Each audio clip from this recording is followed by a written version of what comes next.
کہ میرے پیچھے آپ کو جبل الملائکہ وہ پہاڑ نظر آ رہا ہے کہ جب غزوہ بدر ہوا تو نبی پاک صلی اللہ علیہ وآلہ وسلم نے اللہ رب العزت کی بارگاہ میں دعا کی، اور نبی پاک صلی اللہ علیہ وسلم کی اس دعا کو اللہ تعالیٰ نے قبول کیا۔ اللہ تعالیٰ نے ملائکہ کو آسمان سے اتارا، اور یہ پہاڑ کے متعلق ملتا ہے کہ یہ پہلے عام پہاڑوں کی طرح یہ پہاڑ تھا۔ جب اللہ تعالیٰ نے ملائکہ کو اس پہاڑ کے اوپر اتارا تو یہ پہاڑ اس طرح کا ہو گیا۔ یہ دیکھو کتنا خوبصورت سونے کی طرح یہ پہاڑ لگ رہا ہے، جیسے سونا ہوتا ہے۔ تو اس پہاڑ پر ملائکہ جو ہے ان کا نزول ہوا۔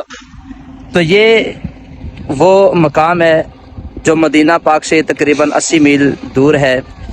یہ بدر کا مقام وہ مقام ہے جہاں پہ دور جاہلیت کے اندر میلہ لگتا تھا، اور یہاں پہ ایک کنواں تھا جس کنویں کے مالک کا نام بدر تھا، اور اس کی وجہ سے اس کا نام جو ہے وہ وادی بدر جو ہے وہ ہو گیا۔ یہ کفر اور اسلام کا پہلا مارکہ تھا۔ اس مارکے کے اندر 313 مسلمان جو ہیں انہوں نے شرکت فرمائی، اور 1000 کافر تھے جو اس مارکے کے اندر شامل ہوئے، اور اللہ رب العزت نے مسلمانوں کو فتح عطا فرمائی۔ تو یہ جبل الملائکہ ہے جس کی آپ کو میں نے زیارت کروائی ہے، جہاں پہ ملائکہ جو ہیں وہ نازل ہوئے، اور اللہ رب العزت نے قرآن پاک کے اندر اس پورے جو واقعے کو بیان کیا ہے۔ اگر آپ قرآن پاک کا مطالعہ کریں تو اس کے اندر یہ پورا اس کا واقعہ جو ہے وہ بیان ہے۔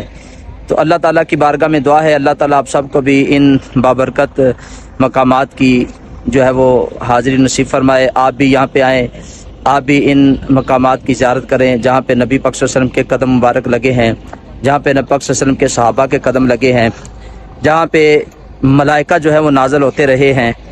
تو اللہ تعالیٰ ہم سب کی حاضری بھی قبول فرمائے، اور آپ سب کو بھی اللہ تعالیٰ یہاں آنے کی توفیق عطا فرمائے۔